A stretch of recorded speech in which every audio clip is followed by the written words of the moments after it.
नमस्कार प्यारे बच्चिओ, किवें हो बच्चिओ।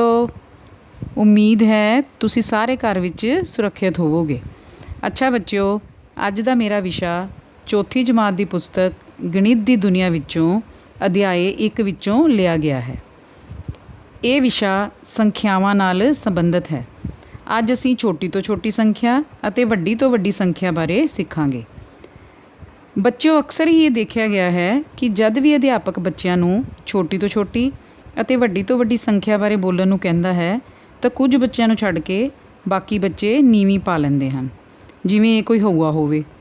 बच्चों, अज मैं तुहानूं छोटी तो छोटी अते वड्डी तो वड्डी संख्या बारे एक कविता के रूप विच समझावांगी। जेकर तुसीं सारे बच्चे एक कविता ही याद रख लो ना, तो तुसीं ये संख्यावां कदे भी नहीं भुल्लोगे। इस तरह की मैनूं उम्मीद है। चलो बच्चों, शुरू करते हैं। सब तो छोटा अंक है एक दे ही गुण गाओ, संख्या छोटी तो छोटी लिखण लई एक नाल सिफरां लाओ। इसका की मतलब बनया बच्चों? इसका मतलब है कि 1 तो 9 तक संख्यावां विच 1 सब तो छोटा है, इसलिए असीं छोटी तो छोटी संख्या लिखण लई 1 दे नाल ही सिफरां लगाउणीਆਂ ਹਨ। जिवें जे असीं 1 अंक की छोटी तो छोटी संख्या लिखनी होवे तां ओह है 1। जेकर असीं 2 अंकों की छोटी तो छोटी संख्या लिखनी होवे तां 1 नाल असीं 1 सिफर लगा देवांगे। हुण बच्चों, ये अंक किन्ने बने? 2 ते ये संख्या किन्नी है? 10। इस तरह जे असीं 3 अंकों की छोटी तो छोटी संख्या लिखनी होवे तां असीं 1 नाल 2 सिफरां लगावांगे। ये अंक तां बन गए 3 पर संख्या बन गई 100। इस तरह ही जे असीं 4 अंकों की छोटी तो छोटी संख्या लिखनी होवे तो 1 नाल असीं 3 सिफरां लगावांगे। हुण बच्चों देखो, अंक बन गए 4 तो संख्या बन गई 1000। इस तरह असीं अगे दी अगे करते जावांगे। हुण अगे बच्चों, सब तो वड्डा अंक है 9, 9 दे ही गुण गाओ, संख्या वड्डी तो वड्डी लिखण लई सारे 9 ही पाओ। इसका मतलब बनया बच्चों कि 1 तो 9 तक दी संख्यावां विच 9 सब तो वड्डा है, इसलिए असीं जदों वड्डी तो वड्डी संख्या लई 9 नूं वरतना है।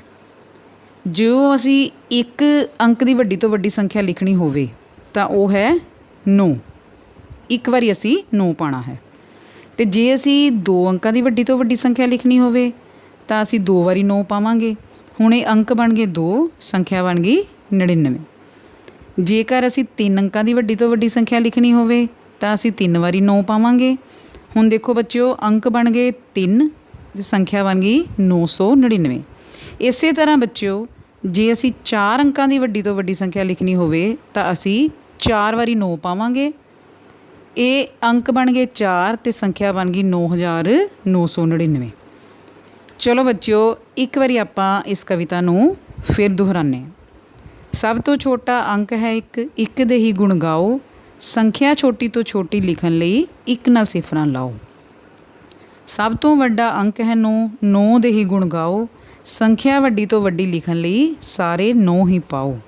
उम्मीद है बच्चों तुहानूं सारिआं नूं छोटी तो छोटी अते वड्डी तो वड्डी संख्या लिखण दी समझ आ गई होवेगी। हुण तुसीं इस दी दोहराई घरों करनी है। धन्नवाद।